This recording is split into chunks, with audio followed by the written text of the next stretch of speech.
Bienvenue à cette troisième ou quatrième partie de notre section Message de Dieu à ma pause de midi. C'est une très très grande joie d'avoir ce partage midi en direct. Et ma joie est débordante, comme je l'ai annoncé hier, mes frères. Dieu a touché. C'était courageux de ma part d'exposer ma demande, à savoir une salle pour prêcher la parole de Dieu. Et une chose que j'ai omise hier, c'est que l'une des règles, disons, l'un des points du règlement intérieur de la compagnie, c'est qu'il n'y a pas de discours religieux ou politique, donc pas de religion dans l'entreprise.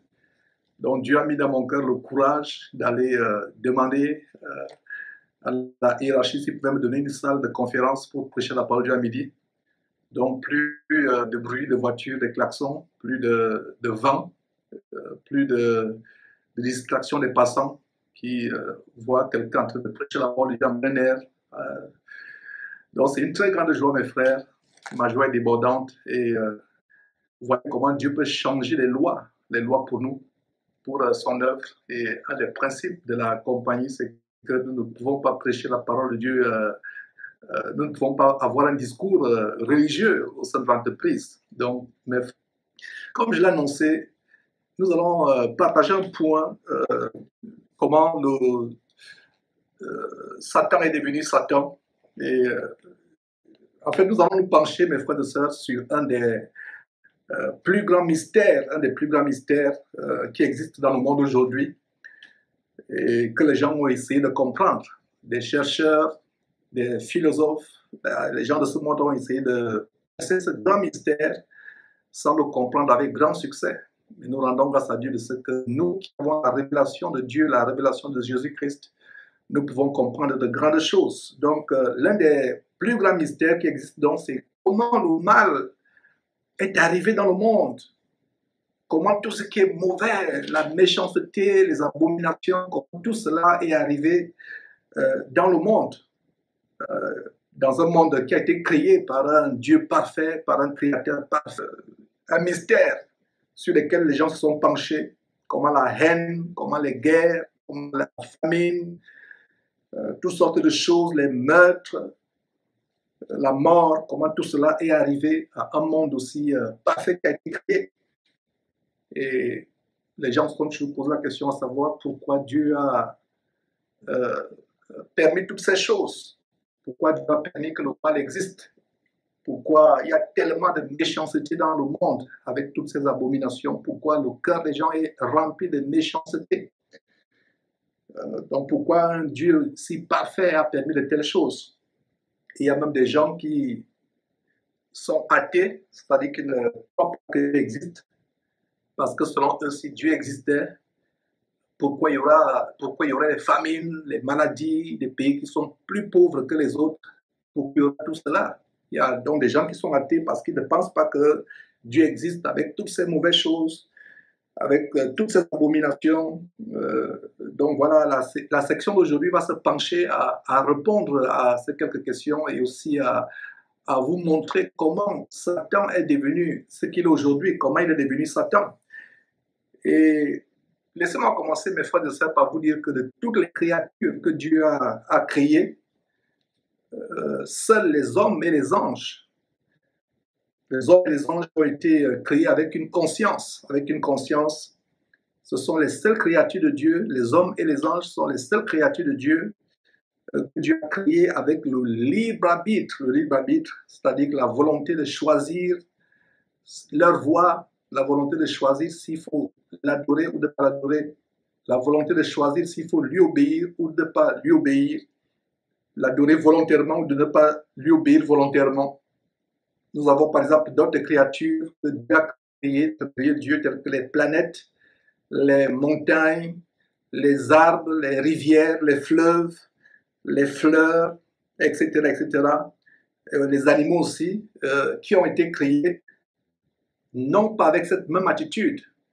ils ont été créés comme programmés par Dieu, ils agissent de manière instinctive. Donc les animaux, les planètes, les étoiles, tout ce qui existe dans le monde, dans l'univers, où les hommes et les anges ont été créés avec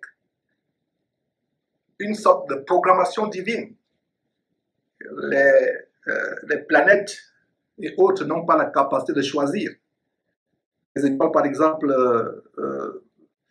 brillent à une certaine heure de la nuit ou de la journée de 24 heures. Le soleil se lève à un certain moment, il se couche à un certain moment, la lune apparaît selon certaines saisons, la pluie tombe ou la neige tombe à un certain moment, etc., etc.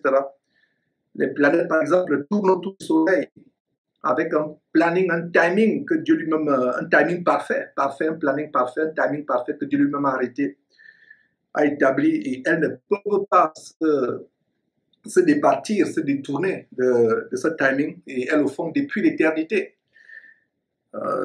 Et les étoiles, les planètes, les arbres, les plantes, les animaux ne désobéiront jamais à Dieu. Il y a deux seules catégories d'êtres qui pourront désobéir à Dieu: les êtres humains que vous et moi nous sommes, et les anges, Et cela nous amène à introduire dans le sujet, à plutôt entrer dans le sujet, à savoir pourquoi Satan est devenu Satan. Et les hommes et les anges ont été créés, retenez ceci, avec la capacité de désobéir à Dieu, de se détourner de Dieu. Et c'est ça qui fait notre malheur. Et j'avais fait une vidéo où je m'écriais pourquoi je ne suis pas né comme un ver de terre.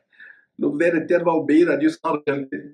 Mais nous les hommes, ainsi que les anges, parce que Dieu nous a donné ce libre arbitre, parce que nous les hommes, nous avons ce petit cerveau que Dieu a mis dans notre boîte crânienne, nous pensons que nous pouvons désobéir à Dieu. Donc ça va nous amener à voir pourquoi Satan est devenu Satan. Je parlais des anges qui ont été créés avec la capacité d'obéir à Dieu, ou la capacité de choisir obéir à Dieu ou de désobéir à Dieu. Et nous avons un ange par excellence qui a été créé par Dieu. Et pour cela, je vous prie de tourner vos Bibles en Ézéchiel chapitre 28. Nous allons voir de grandes révélations qui vont nous montrer comment Satan est devenu Satan. Et pour des contraintes de temps, je vais lire rapidement, noter tout simplement, vous pourrez lire posément plus tard, Ézéchiel chapitre 28, je vais lire à partir du verset 12. Dieu s'adresse au prophète Ézéchiel, il dit, verset 12, « Fils de l'homme, prononce une complainte sur le roi de Tyr. Tu lui diras, ainsi parle le Seigneur l'Éternel. Tu mettais le sceau à la perfection, tu étais plein de sagesse, parfait en beauté. » Voilà, nous commençons à voir un détail. Satan était parfait en beauté, une beauté parfaite, une beauté à nul autre pareil. Tu étais parfait en beauté. Et si vous voyez cette complainte, en fait, c'est au sujet de Satan.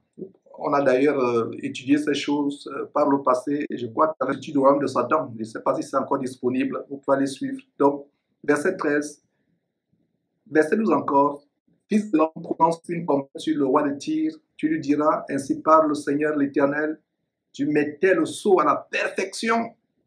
Ne dis pas ce qu'il est aujourd'hui, il a été créé étant parfait. Tu étais plein de sagesse, parfait en beauté. Et nous voyons comment le diable a été créé avec beaucoup de beauté, beaucoup de perfection, beaucoup de sagesse.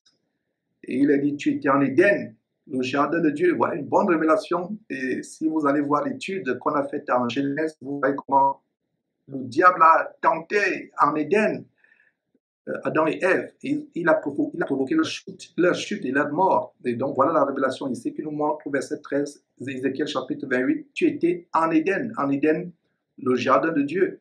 Et regardez toute la beauté qui est décrite à la suite du verset 13, tu étais couvert de toute espèce de pierres précieuses, de sardoine, de topaze, de diamant, de chrysolite, d'onyx, de jaspe, de saphir, d'escarbouche, d'émeraude, et d'or. Et c'est une pierre précieuse, c'est un métaux précieux que j'ai découvert avec ce chapitre que je ne connaissais pas. Regardez toute la beauté de Satan. Vous comprenez donc pourquoi lui disant, je te donnerai toutes ces choses. Dans la nature du diable, il y a toutes sortes de richesses, de beauté, mais c'est illusoire. Comme on va voir Apocalypse chapitre 12, il a été chassé du ciel avec toutes ces choses. Alors, beaucoup de gens aujourd'hui vont vers ce qui brille, les bijoux brillants, tout ce qui est bling-bling, tout ce qui brille. Voilà d'où ça vient, au verset 13. Et nous voyons un autre détail, les tambourins.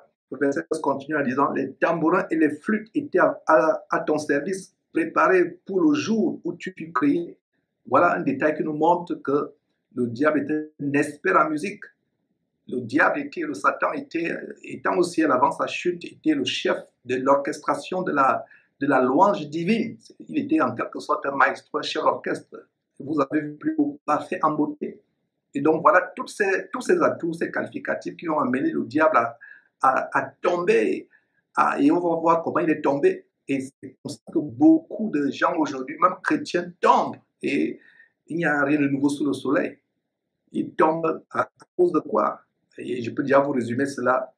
L'orgueil, vouloir s'élever, être comme Dieu, comme c'est faux, parce qu'il prend le titre pompeux de révérend, le mot révérend. Le titre révérend revient seul à Dieu.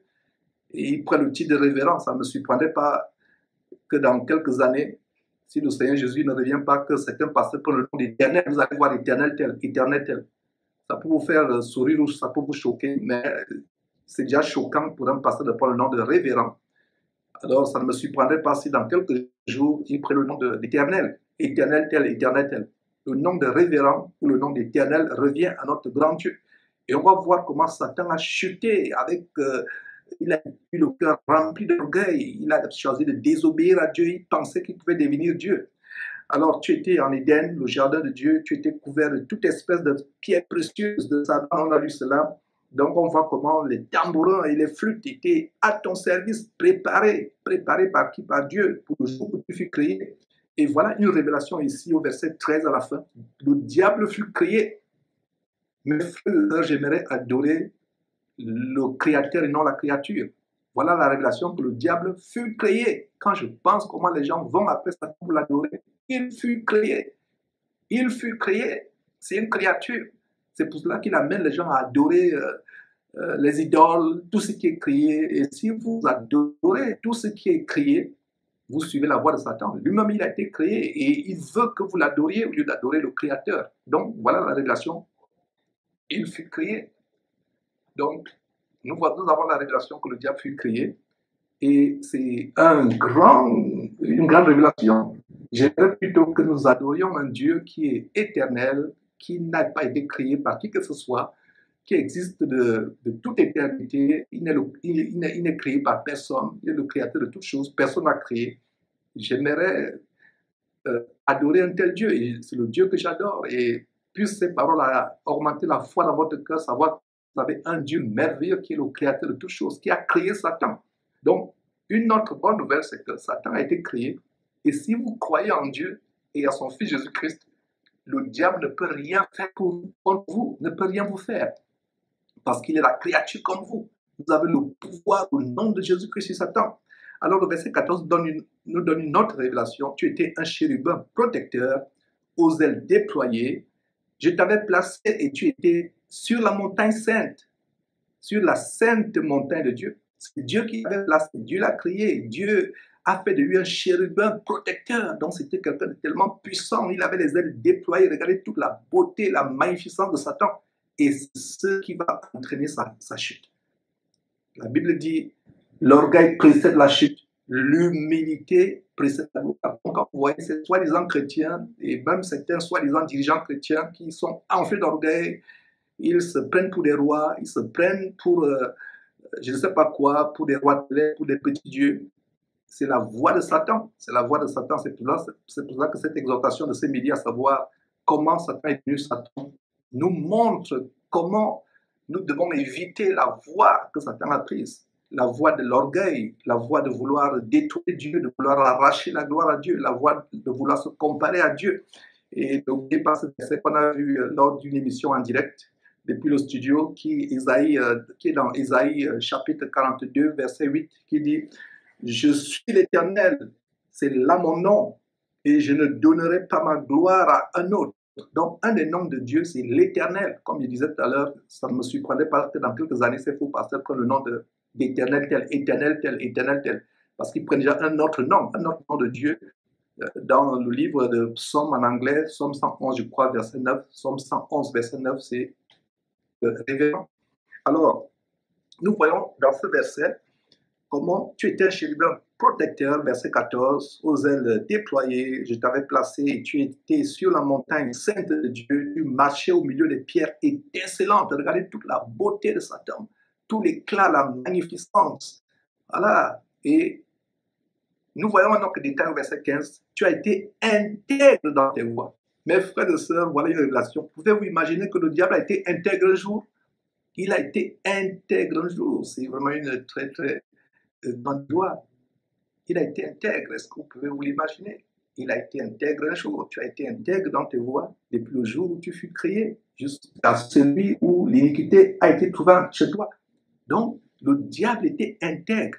Il n'y avait pas d'iniquité en lui jusqu'au jour où l'iniquité a été trouvée en lui. Et quand est-ce que l'iniquité a été trouvée au diable? On va voir comment l'iniquité a été trouvée en lui. Tu as été intègre dans toutes les voies depuis le jour où l'iniquité a été trouvée chez toi. Et la Bible se complète. Si vous lisez un sujet qui vous semble incomplet ou qui vous semble incompréhensible ou qui vous semble un peu obscur, complexe, un autre sujet va développer. Parce que ce verset, ce chapitre d'Ézéchiel ne nous montre pas comment l'iniquité s'est trouvée en Satan. Et nous irons dans quelques instants en Isaïe pour voir comment l'iniquité s'est trouvée en Satan et en quoi cette iniquité consistait. Oh, mes frères et sœurs, la parole de Dieu est merveilleuse. Un être créé par Dieu, étincelant, doué. La louange faisait partie de sa nature, la musique faisait partie de sa nature, les pierres étincelantes, il était parfait. Le verset 15 à nouveau, tu as été intègre. Moi, c'est un mystère, mes frères. J'ai du mal à croire que le diable Lucifer, l'ennemi de Dieu, notre ennemi, j'ai du mal à croire qu'il a été intègre dans ses bons jours. Verset 15 à nouveau, lisez ce verset avec moi et soulignez-le dans vos Bibles. Tu as été intègre dans tes voies depuis le jour où tu fus créé jusqu'à celui où l'iniquité a été trouvée chez toi. Verset 16, par ta grandeur, par la grandeur de ton commerce, tu as été rempli de violence. Et on va voir comment le diable a été rempli de violence. D'ailleurs, on va terminer aujourd'hui par Apocalypse chapitre 12 pour voir la grande guerre qui a eu au ciel, comment le diable Satan a réussi à séduire les un tiers des anges du ciel misérablement battus et chassés du ciel. Voilà, tu as été intègre dans tes voies depuis le jour où tu fus créé. Il fut créé. Donc, le verset 13 nous montre comment le diable fut créé. Le verset 15 nous montre encore, met l'emphase sur le fait que le diable fut créé jusqu'à celui où l'iniquité a été trouvée chez toi. Verset 16, par la grandeur de ton commerce, tu as été rempli de violence. Le commerce, il est devenu un trafic, vouloir faire des machinations. Et voilà les conséquences de comment Dieu nous crée merveilleux avec le libre arbitre, parce que choisir nos voies et on choisit le mal. Et beaucoup de personnes, au lieu de choisir la voie de Dieu, choisissent la voie de Satan, la voie de la rébellion à Dieu, la voie de la désobéissance à Dieu. Tout être humain doit vivre sur terre. Toi qui me suis, mon frère, ma soeur, le plus grand désir de ton cœur doit être: je vais obéir à ce grand Créateur. Je vais obéir à son Fils Jésus-Christ. Je vais leur obéir. Le plus grand désir, le plus grand languissement de ton cœur serait d'obéir à Dieu, de dire: Seigneur, je veux t'obéir. Seigneur, je veux te servir. Seigneur, tout mon être, tout mon corps, toute cellule de mon corps, toute pensée de ma tête doit te glorifier. Toute parole qui sort de ma bouche doit te glorifier. Donc, verset 15, tu as été intègre dans tes voies depuis le jour où tu fus créé jusqu'à celui où l'iniquité a été trouvée chez toi. Verset 16, par la grandeur de ton commerce, tu as été rempli de violence et tu as péché. Donc, le diable a péché. Au début, il était parfait, il était intègre, mais il a péché. On va voir plus amplement en Ésaïe chapitre 14 en quoi consistait ce péché. Et voilà les conséquences. Le verset 15 continue en disant: je te précipite de la montagne de Dieu. De la montagne de Dieu, je te précipite de la montagne de Dieu. et je te fais disparaître, chérubin protecteur du milieu des pierres étincelantes, étincelantes. Verset 17. Ton cœur s'est élevé à cause de ta beauté. Voilà en quoi consistait le péché. L'orgueil. Le plus grand péché, c'est l'orgueil. C'est pour cela que mes frères et sœurs, quel est le péché numéro un parmi les chrétiens, en dehors des péchés tels que le sexe, le mensonge, la débauche sexuelle, le sexe désordonné, le mensonge, etc. L'un des péchés les plus grands, par les talents que nous avons, par les dons que Dieu nous a donnés, ces dons peuvent aussi nous amener à être enflés d'orgueil. Le cas de l'apôtre Paul, qui lui-même était, était en proie à la tentation de vouloir s'enfler d'orgueil. C'est pour ça que Dieu a planté une charde dans sa chair pour l'empêcher de s'enorgueillir. Donc, verset 17, ton cœur s'est élevé à cause de ta beauté. Tu as corrompu ta sagesse par ton éclat. Je te jette par terre. Je te livre en spectacle au roi. Et nous sommes en train d'étudier comment Satan est devenu Satan. Et je vous ai toujours dit, mes frères et sœurs, que vous ne pouvez pas combattre votre ennemi si vous ne savez pas qui est votre ennemi. Pour bien combattre notre ennemi, le diable, qui rôde comme un lion rugissant, cherchant qui terrasser, nous devons connaître qui il est, comment il a commencé. Et nous voyons que le diable a commencé avec l'orgueil. L'orgueil précède la chute. L'humilité précède la gloire. Quand vous voyez un homme de Dieu qui se fait porter, qui se fait adorer avec cet enseignement d'aujourd'hui, vous comprenez quelle semence est en lui. Ce n'est pas la semence du Saint-Esprit, c'est la semence de Lucifer, de Satan. L'orgueil, vouloir s'élever. Tu as corrompu ta sagesse par ton éclat. Je te jette par terre, je te livre en spectacle au roi. Et vous pouvez vous-même lire la suite, mes frères et sœurs. Nous avons des contraintes de temps. Et donc, allons en arrière, mes frères et sœurs, Isaïe, chapitre 14. C'est un autre grand passage qui nous montre la chute de Satan, comment il est devenu. Il est parti de cet ange vraiment élogieux, aimé par Dieu, il est devenu ce qu'il est devenu. On a vu comment, à cause de sa beauté, il s'est enflé d'orgueil. Et donc, Isaïe chapitre 14, verset 11, lisons le verset 11 très rapidement, mes frères et sœurs. Isaïe chapitre 14, à partir du verset 11, nous voyons ceci. Ta magnificence est descendue dans le souffle des morts, ouais, avec le son de tes luttes. Regardez, la musique était dans la nature de Satan. C'est pour cela que faites attention avec ces soi-disant chantres dans le corps de Christ, avec des gens qui disent qu'ils sont des grands chantres ou d'ailleurs ces musiciens du monde.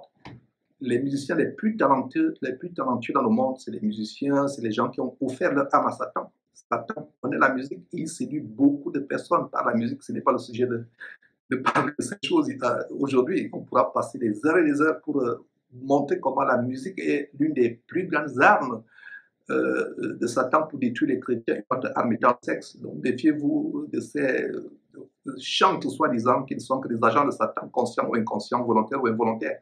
Alors, verset 11, Isaïe chapitre 14, verset 11, ta magnificence est descendue dans le séjour des morts avec le son de tes luttes. Sous toi est une couche de verre. Et rappelez-vous comment Jésus parlait d'un verre qui ne meurt point en enfer, qui va tourmenter les gens. Donc, les couches de verre sont devenues le lit du diable. Sous toi est une couche de verre. Vous voyez quel rapprochement avec ce grand verset qui dit, où Jésus dit qu'il y aura un ver en enfer qui ne meurt pas, qui va tourmenter les pécheurs éternellement en enfer, en dehors du feu. Alors, sous toi est une couche de verre et les vers sont ta couverture. Verset 12, te voilà tombé du ciel, astre brillant, fils de l'aurore, tu es abattu à terre, toi le vainqueur des nations. Verset 13, et on commence à entrer en profondeur pour voir les points pour lesquels le diable, qui était pourtant intègre au début comme créature de Dieu, a péché, a chuté. Alors, ça commence par une pensée dans son cœur. Verset 13, tu disais dans ton cœur, je monterai au ciel. Regardez le jeu. Et nous allons voir à plusieurs reprises comment le jeu, l'ego, moi, l'ego apparaît. Et dans ces parties, on va voir jeu à plusieurs reprises. En fait, c'est la volonté de la créature de s'élever, de se rebeller contre le Créateur. Donc, verset 13, tu disais en ton cœur, verset 13, premier jeu, je monterai au ciel, encerclé comme je l'ai fait, je monterai au ciel. Le verset continue. J'élèverai mon trône au-dessus des étoiles de Dieu. Deuxième jeu, la volonté de la créature de se rebeller, de désobéir au Créateur, de détourner le Créateur. Il dit, j'élèverai. D'abord, il y a un premier jeu, je monterai au ciel, j'élèverai mon trône au-dessus des étoiles de Dieu. Verset, un autre, toujours dans ce verset, je m'assiérai sur la montagne de l'assemblée à l'extrémité du septentrion. Le septentrion signifie au nord. Le verset 14 dit, je monterai sur le sommet des nues. Toujours le jeu. Donc, quatrième jeu. Et l'autre jeu, c'est, je serai semblable au Très-Haut. Semblable au Très-Haut. Donc, vous voyez cette tendance de l'homme de vouloir devenir un Dieu, de vouloir être idolâtré. Ça part, ils ont la semence de Satan. Vous voyez, ces gens qui veulent s'idolâtrer, que ce soit dans le domaine de la musique, des arts, du spectacle, du sport, ces gens qui sont idolâtrés, qui sont adulés, les gens se prosternent devant eux. C'est tout simplement la semence de Satan qui est en eux. La semence de Christ en nous, c'est l'humilité. Regardez comment Jésus a vécu sur terre, humble, lui de roi des rois, lui qui a laissé sa gloire céleste auprès du Père pour venir nous sauver sur la croix, sur terre. Mes frères, regardez comment il a été humble. Jésus avait la capacité de parler seulement sur une ville, la ville s'embrase, tous les habitants meurent. Il y a un véritable tremblement de terre qui tue tout le monde. Mais regardez comment il a vécu. Il s'est laissé insulter, il s'est laissé cracher dessus. Regardez le standard d'humilité que Jésus avait. Et nous voyons donc dans ces versets, à partir du verset 13 jusqu'au verset 14, 5 fois, je ferai ceci, je ferai cela, je monterai au ciel, je m'assierai sur la montagne d'Astan. Et donc le jeu, je regarde la progression. Et le sommet, c'est quoi? Verset 14, je serai semblable à Dieu. Vous voyez comment l'orgueil nous amène petit à petit. Est-ce que vous avez discerné la progression ici? Il ne commence pas par dire je serai comme Dieu, je serai semblable au Dieu très haut. Au très haut, non. Il commence petit à petit. Je vais faire ceci, donc l'orgueil monte. Et au fur et à mesure que l'orgueil monte, vous ne savez pas où vous allez arrêter. Et plus vous vous élevez dans votre cœur, plus la chute sera douloureuse. Imaginez-vous un enfant qui monte sur un banc. Le banc a par exemple 50 cm. S'il tombe, il ne se fera presque pas de mal. Mais s'il monte sur une table, il y aura des égratignures. S'il monte sur un mur qui a 3 mètres, une barrière par exemple, il peut se fracturer. S'il monte sur la toiture, il tombe, il va mourir. Et s'il monte sur un gratte-ciel, oh là là, quelle purée au ciel. Donc, plus vous montez, plus la chute sera terrible. C'est ça qui est bon pour un chrétien, d'être à plat ventre sur le sol, devant Dieu, pour ne pas tomber. Parce que même si tu t'élèves, et je pense que vous comprenez ce que je suis en train de dire, évitez que l'orgueil entre dans votre cœur. Soyons humbles, mes frères et sœurs, soyons toujours en présence de Dieu, allongés face à la terre, face au sol. Laissons les autres être plus grands que nous. Ne cherchons pas la grandeur, ne cherchons pas l'élévation. Regardez cet évangile diabolique de la prospérité qui amène à vous élever, et vous comprenez d'où ça vient. Vouloir s'élever, c'est moi, être leader, être ceci. On va entendre parler de moi, je vais impacter les gens, je vais remplir les stades, je serai un grand évangéliste, je vais faire des grands miracles. Regardez ces prédicateurs de néant sur YouTube, sur Internet, etc. L'orgueil, le cœur rempli d'orgueil. Et vous comprenez avec cet enseignement d'aujourd'hui quelles semences ils ont. Voilà comment Satan a commencé. Il n'était pas comme nous le connaissons aujourd'hui.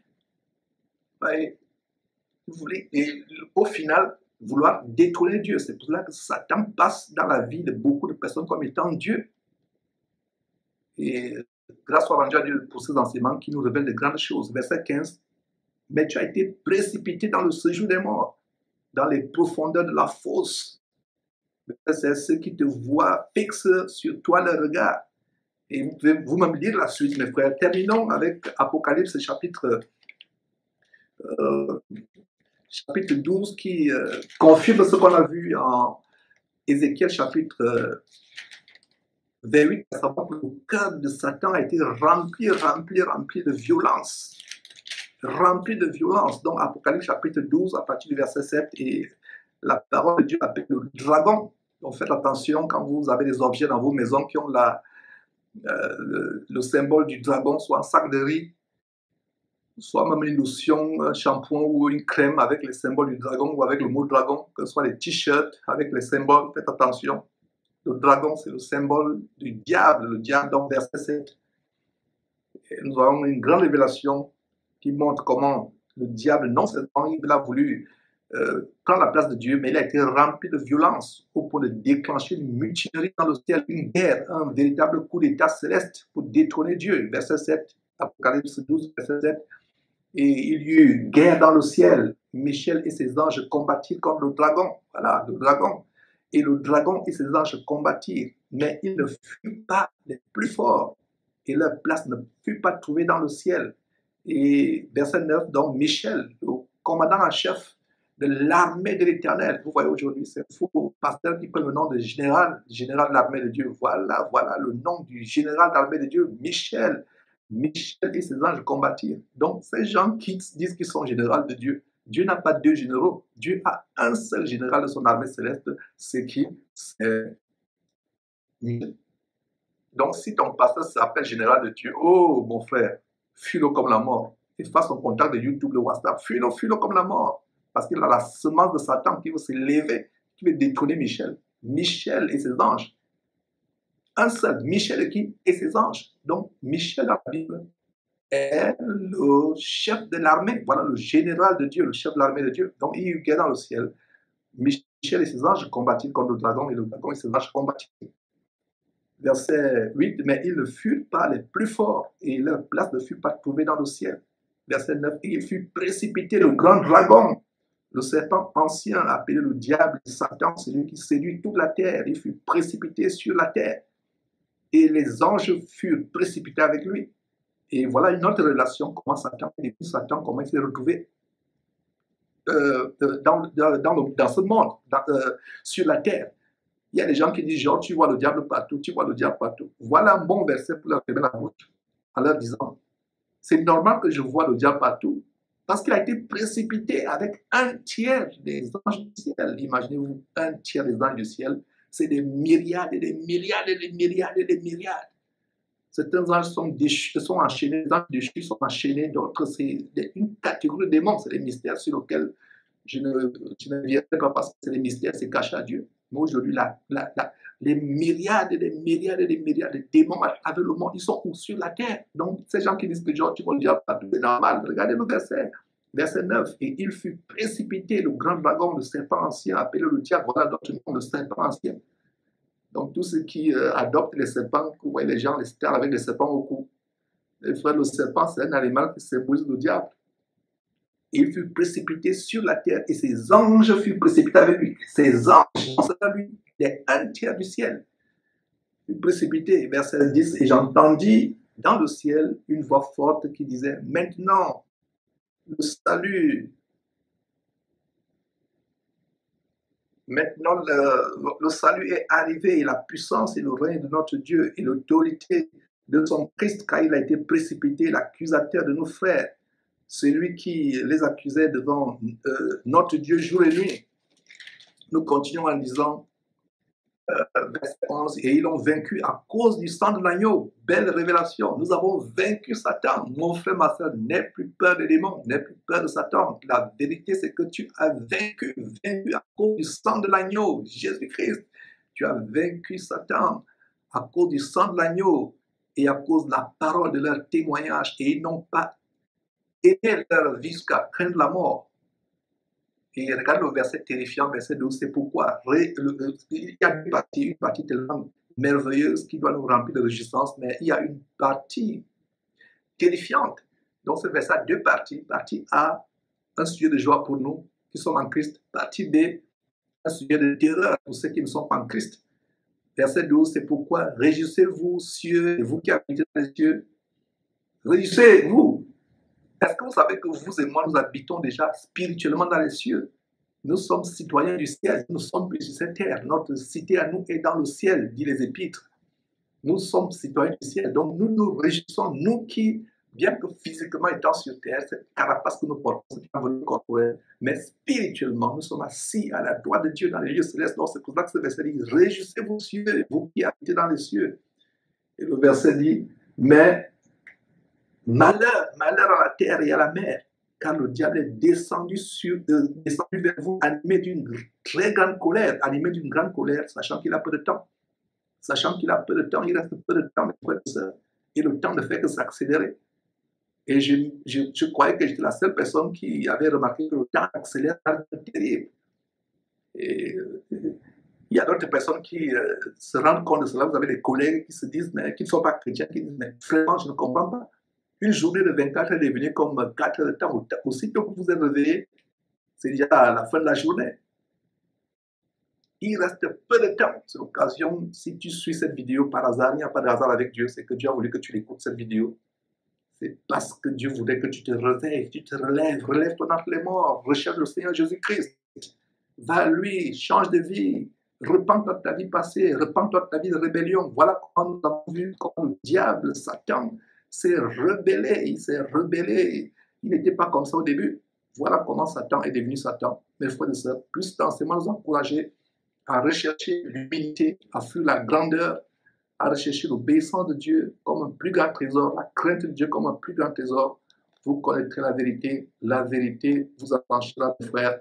C'est un plaisir de partager ces choses et c'est une joie aussi d'annoncer que nous aurons dimanche, pas dimanche, samedi, pardon, samedi le 27, après-demain le 27 juillet, la grande sortie en première, la grande première de ce documentaire qu'on a fait à Dallas, le documentaire de Dallas, de cet homme, ce bien-aimé frère qui a secoué les baobabs de l'évangile diabolique, la prospérité. C'est vraiment des grandes choses qu'on va partager et c'est vraiment grand. Donc, à samedi, après-demain, plaise à Dieu, nous avons presque bouclé ce grand documentaire. Ça nous a pris 1 mois et demi pour le monter en studio à Houston, pour le travailler. Et voilà, mes frères et sœurs, à 12 h, et je pense que nous allons commencer l'émission avec un petit commentaire de Comfort, et je pense que c'est elle qui va présenter l'émission samedi. Introduire le documentaire qui, par la grâce de Dieu, sera monté. Donc, elle va introduire tout simplement ce documentaire qu'on a fait à Dallas, et partager déjà le lien qu'on vous envoie sur WhatsApp, YouTube, etc. Partager le lien. Des millions et des millions de croyants à travers le monde doivent voir ce documentaire de Dallas, et c'est un documentaire qui sera en anglais et en français, et les frères de Dallas américains qui nous ont reçus vont se charger de diffuser cela à travers le monde, dans le monde anglophone. Et nous, de Jésus-Christ TV, et vous qui me suivez, fidèles auditeurs, frères et sœurs bien-aimés en Christ de Jésus-Christ TV, vous vous chargerez aussi de distribuer à travers le monde. Et pendant que vous êtes en direct durant ces émissions, partagez le lien à vos connaissances. Et voilà des moments que nous aurons de partage biblique à midi. Et le Seigneur Jésus a dit, l'homme ne vivra pas de pain seulement, mais l'homme vivra de toute parole qui sort de la bouche de Dieu. C'est un plaisir d'utiliser ce temps de ma pause de midi pour partager la parole de Dieu merveilleuse et inégalable. Vous connaîtrez la vérité vous affranchira. Bye bye.